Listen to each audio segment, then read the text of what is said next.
നമ്മുടെ ഇന്നത്തെ trade updates share ചെയ്യാനാണ്. അപ്പോൾ ഞാൻ ഇവിടെ നമുക്ക് കാണാൻ പറ്റും, ഇത് നിഫ്റ്റിയിലായിരുന്നു ട്രേഡ് എടുത്തിട്ടുണ്ടായിരുന്നു. നിഫ്റ്റിയുടെ 21,850 CE വാങ്ങിച്ചിട്ടുണ്ടായിരുന്നു. 10.10 വാങ്ങിക്കുകയും 159 റേഞ്ചായിരുന്നു ആവറേജ് പ്രൈസ്. അതിനുശേഷം പിന്നീട് ഒരു 10:39 ആയ സമയത്ത് ഞാൻ 139 എന്ന സ്റ്റോപ്പ് ലോസ് ഹിറ്റാവുക എക്സിറ്റ് ചെയ്യുകയാണ് ഉണ്ടായത്. അപ്പോൾ അതിനുശേഷം 159 ഞാൻ വാങ്ങിച്ചതിന് ശേഷം ഇവിടെയൊക്കെ കാണാൻ പറ്റും, ഇന്ന് എൻഡ് ചെയ്തിരിക്കുന്ന 318 റേഞ്ചിൽ അതിന്ന് ആ ഒരു ഓപ്ഷൻ പ്രൈസ് പോയിട്ടുണ്ട്. അപ്പോൾ ആ ട്രേഡ് നമുക്ക് സ്റ്റോപ്പ് ലോസ് ഹിറ്റ് ആയതുകൊണ്ട് നമുക്കത് ലോസിലോട്ട് പോവുകയാണ് ചെയ്തത്. നമുക്കിതിൻ്റെ ട്രേഡിൻ്റെ ലോജിക് ഡീറ്റെയിൽ ആയിട്ട് ഡിസ്കസ് ചെയ്യാം. അപ്പോൾ നമുക്ക് ആദ്യം നിഫ്റ്റി. അപ്പോൾ നിഫ്റ്റിയുടെ ചാർട്ട് ഞാൻ കുറച്ച് കഴിഞ്ഞ രണ്ട് മൂന്ന് ദിവസമായിട്ട് ഞാൻ പറയുന്നുണ്ടായിരുന്നു, ഒരു ഇമ്പോർട്ടൻറ്റ് സപ്പോർട്ട് സോണിലാണ് നിഫ്റ്റി ഇപ്പോൾ ട്രേഡ് ചെയ്യുന്നത്. അപ്പോൾ അതുപോലെ തന്നെ ഏത് നിമിഷവും ഒരു പുൾ ബാക്ക് ഇപ്പോൾ നടക്കുന്നുണ്ട്. ഇപ്പോൾ ഡെയിലി ചാർട്ടിൽ നോക്കിക്കഴിഞ്ഞാൽ നമുക്ക് മനസ്സിലാവും, ഇപ്പോൾ നിഫ്റ്റി അവിടെ നിന്നൊരു പുൾ ബാക്ക് നടക്കുന്നുണ്ട്.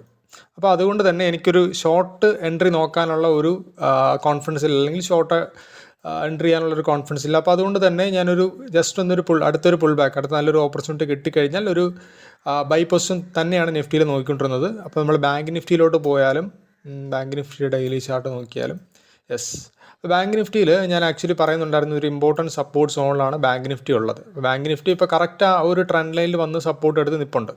അപ്പോൾ ബാങ്ക് നിഫ്റ്റിയുടെ കാര്യം നോക്കിയാലും ഒരു ഇമ്പോർട്ടൻറ്റ് സപ്പോർട്ട് സോണിലാണ്. അപ്പോൾ ഇങ്ങനൊരു ലോങ് ടൈം ഫ്രെയിമിൽ ഒരു സപ്പോർട്ട് വരുമ്പോഴത്തേക്കും അതിപ്പോൾ നമ്മളിപ്പോൾ 5 മിനിറ്റ്സിലൊക്കെ ചിലപ്പോൾ ബ്രേക്ക് ചെയ്യുമായിരിക്കും. പക്ഷേ 5 മിനിറ്റ്സ് ബ്രേക്ക് ചെയ്താലും അത് പിന്നീട് തിരിച്ച് കയറിപ്പോകുന്നത് സാധാരണഗതിയിൽ കണ്ടിട്ടുണ്ട്. അപ്പോൾ അതുകൊണ്ട് തന്നെ ബാങ്ക് നിഫ്റ്റി ഇത് ബ്രേക്ക് ചെയ്ത സമയത്തും ഈ ഒരു ട്രെൻഡ് ലൈൻ രാവിലെ തന്നെ ബ്രേക്ക് ചെയ്തായിരുന്നു. ഈ ട്രെൻഡ് ലൈൻ ബ്രേക്ക് ചെയ്ത സമയത്ത് എനിക്കൊരു ഷോർട്ട് പോകാനുള്ള ഒരു കോൺഫിഡൻസ് ഇല്ല, കാരണം ഒരു ഇമ്പോർട്ടൻറ്റ് സപ്പോർട്ട് സോണിലാണ്. അപ്പോൾ നമുക്ക് ബാങ്ക് നിഫ്റ്റിയുടെ 5 മിനിറ്റ്സ് നോക്കിയാലും ബാങ്ക് നിഫ്റ്റി 5 മിനിറ്റ്സ് നോക്കിക്കഴിഞ്ഞാൽ ഇതാണ് കഴിഞ്ഞ ദിവസം നമ്മൾ ബാങ്ക് നിഫ്റ്റിയിൽ കഴിഞ്ഞ ദിവസം എടുത്തിട്ടുള്ള ട്രേഡ്. അതിൻ്റെ ഹൈ മീറ്റ് ചെയ്തതിന് ശേഷം പിന്നീട് താഴോട്ട് വരികയാണ് ചെയ്തത്. അതിനുശേഷം ഈ ഒരു റേഞ്ചിലായിരുന്നു ബാങ്ക് നിഫ്റ്റി ഇന്ന് ഓപ്പൺ ആയിട്ടുണ്ടായിരുന്നത്.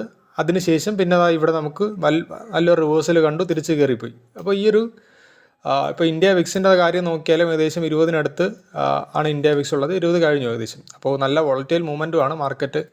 സ്റ്റോപ്പ് ലോസ് ഒക്കെ അടിക്കാനുള്ള ചാൻസും വളരെ കൂടുതലാണ്. അപ്പോൾ ഞാൻ ഈ ട്രേഡ് എടുക്കാനുള്ള റീസൺ എന്ന് പറഞ്ഞു കഴിഞ്ഞാൽ ബാങ്ക് നിഫ്റ്റിയിൽ എനിക്ക് ഈ ഒരു സപ്പോർട്ട് ബ്രേക്ക് ചെയ്തിട്ട് അത് തിരിച്ചൊരു ഫേക്ക് ബ്രേക്ക് ഔട്ട് ആവാനുള്ള ചാൻസ് കൂടുതലാണെന്ന് ഞാൻ ആദ്യമേ കണ്ടു. അപ്പോൾ അതുകൊണ്ട് തന്നെ എനിക്കിവിടെ ഷോർട്ട് ചെയ്യാനുള്ള ഒരു ഓപ്പർച്യൂണിറ്റി ഞാൻ നോക്കിയിട്ടില്ല.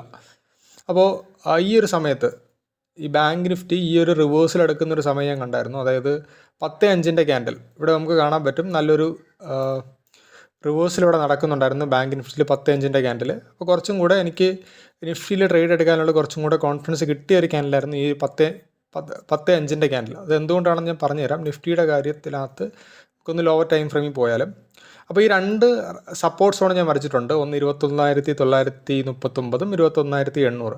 അപ്പോൾ ഈ ഒരു റേഞ്ചിനകത്ത് വന്നു കഴിഞ്ഞാൽ മാർക്കറ്റ് അല്ലെങ്കിൽ നിഫ്റ്റി പ്രോബബ്ലി റിവേഴ്സ് ആവാനുള്ള സാധ്യത കൂടുതലാണ്, അല്ലെങ്കിൽ ഈ ഒരു സോണിനകത്ത് തന്നെ കൺസോളിഡേറ്റ് ചെയ്യാനാണ് ചാൻസ് കൂടുതലുള്ളത്. അപ്പോൾ അങ്ങനെയാണ് ഞാൻ മനസ്സിലാക്കിയത്. അതിനുശേഷം പിന്നീട് 21,800 ഞാൻ മാർക്ക് ചെയ്തിട്ടുണ്ടായിരുന്നു. ഈ ഒരു സോണ് സത്യത്തിൽ ഈ ഒരു സോണ് ബ്രോക്ക് ചെയ്ത് കഴിഞ്ഞാൽ നമുക്ക് ഒരു ഷോർട്ട് എൻട്രി നോക്കാമെന്നായിരുന്നു നിഫ്റ്റിയിൽ നോക്കി വെച്ചിട്ടുണ്ടായിരുന്നത്. അല്ലാന്നുണ്ടെങ്കിൽ ഞാൻ മുകളിൽ വരച്ചിട്ടുള്ള ഈ ലെവൽ 5 മിനിറ്റ്സിലോട്ട് പോയാൽ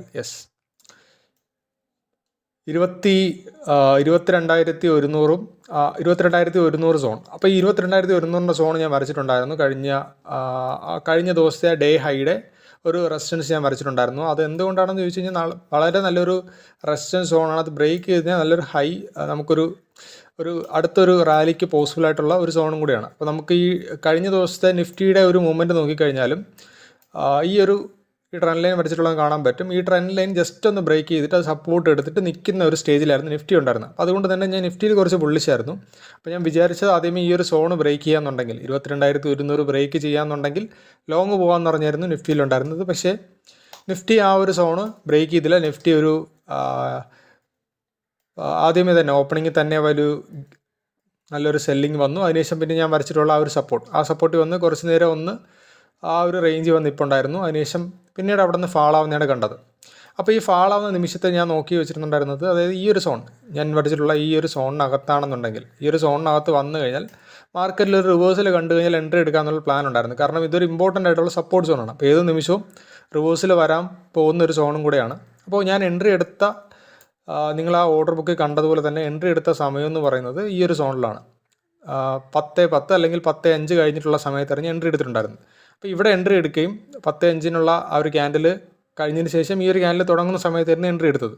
ആ എൻട്രി എടുക്കുകയും നമ്മുടെ സ്റ്റോപ്പ് ലോസ് ഈ ഒരു ക്യാൻഡിലായിരുന്നു ഹിറ്റ് ചെയ്തിട്ടുണ്ടായിരുന്നത്. അപ്പോൾ ഈ ഒരു ക്യാൻഡിൽ വന്ന് നമ്മുടെ സ്റ്റോപ്പ് ലോസ് ഹണ്ട് ചെയ്തിട്ട് തിരിച്ച് കയറി പോവുകയാണ് ചെയ്തത്. അപ്പോൾ ശരിക്കും ഈ ഒരു എൻട്രി എടുക്കാനുള്ള റീസൺ എന്ന് പറഞ്ഞു കഴിഞ്ഞാൽ നിങ്ങളിവിടെ അതിൻ്റെ ലോജിക്ക് എന്ന് പറയുന്നത് സിമ്പിളാണ്. ജസ്റ്റ് ഇവിടെ നോക്കിയാൽ മനസ്സിലാവും. ഓരോ തവണ സെല് ചെയ്യുന്നുണ്ട്. അപ്പോൾ ജസ്റ്റ് ഒന്ന് റിവേഴ്സൽ കാണിക്കുന്നു, അതിനുശേഷം ഒരു വലിയ സെൽ ഓഫ് വരുന്നു, അതിനുശേഷം മാർക്കറ്റ് ഈ ഒരു സെല്ലിങ്ങും കൂടെ ഇവിടെ നടക്കുന്നുണ്ട്. അപ്പോൾ ഇവിടെ ഒരു ബൈയിങ് വരുന്നുണ്ട്. ആദ്യമായിട്ട് ഈ ഒരു 9:45 ക്യാൻഡലിൽ 9:45 ഈ ക്യാൻഡലിൽ ഒരു ബൈയിങ് നടക്കുന്നുണ്ട്. അപ്പോൾ ആ ബൈയിങ് നടക്കുന്നതുകൊണ്ട് തന്നെ അതിൻ്റെ താഴെയായിട്ടുള്ള കുറച്ച് സ്റ്റോപ്പ് ലോസും വെച്ചിട്ടുണ്ടാവും. ഈ ഒരു ബൈയിങ്ങിൻ്റെ താഴെ തന്നെ കുറച്ച് സ്റ്റോപ്പ് ലോസ് വെച്ചിട്ടുണ്ടാവും. ആ ഒരു സ്റ്റോപ്പ് ലോസ് എല്ലാം ആക്ച്വലി ഇവിടെ ഒരു അക്യൂർ ചെയ്തിട്ടുണ്ടായിരുന്നു. ഇവിടെ ഒരു ബൈയിങ് വന്നിട്ടുണ്ടായിരുന്നു. ഈ ഒരു ക്യാൻഡിൽ കഴിഞ്ഞതിന് ശേഷം, അതായത് ഇവിടെ ഒരു സ്റ്റോപ്പ് ലോസ് കഴിഞ്ഞതിന് ശേഷം 9:45 എൻട്രി എടുത്തവരൊക്കെ സ്റ്റോപ്പ് ലോസ് ഇവിടെ ഹിറ്റ് ആയതിനു ശേഷം ഇവിടെ ഒരു അക്യുമുലേഷൻ നടക്കുന്നുണ്ടായിരുന്നു. അപ്പോൾ ഈ ഒരു അക്യുമുലേഷൻ നോട്ടീസ് ചെയ്തിട്ടുണ്ടായിരുന്നു. അതുപോലെ തന്നെ ഈ ഒരു സോൺ ബ്രേക്ക് ചെയ്യുന്ന സമയത്ത് ഈ ഒരു സെറ്റപ്പ് ബ്രേക്ക് ചെയ്യുന്ന സമയത്ത് ഇവിടെ ഷോർട്ട് ചെയ്തവരും സ്റ്റോപ്പ് ലോസ് ഉണ്ടാവും. 10-ന് ഈ ഒരു ക്യാൻഡിൽ അല്ലെങ്കിൽ ഡേ ലോ ബ്രേക്ക് ചെയ്യുന്ന സമയത്ത് ഒരു സ്റ്റോപ്പ് ലോസ് കീപ്പ് ചെയ്തിട്ടുണ്ടാവും. അപ്പോൾ ആ ഒരു എൻ്റെ ഒരു കാൽക്കുലേഷൻ അതായിരുന്നു. ഇപ്പോൾ ഇവിടെയും സ്റ്റോപ്പ് ലോസ് കീപ്പ് ചെയ്തിട്ടുണ്ടാവും. അതുപോലെ തന്നെ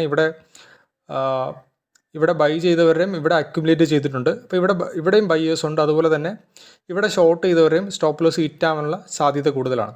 അപ്പോൾ അതുകൊണ്ട് തന്നെയാണ് ഈ ഒരു ക്യാൻഡലിന് ശേഷം 10:05 ക്യാൻഡലിന് ശേഷം ആ ഫോമായ തൊട്ടടുത്ത ക്യാൻഡലിൽ തന്നെ തുടങ്ങുന്നപ്പോൾ തന്നെ എൻട്രി എടുത്തിട്ടുണ്ടായിരുന്നു. ആ എൻട്രി എടുത്തതിന് ശേഷം നമ്മുടെ കറക്റ്റ് വന്നിട്ട് നമ്മുടെ സ്റ്റോപ്പ് ലോസ് ഹിറ്റാവാനുണ്ടായത്.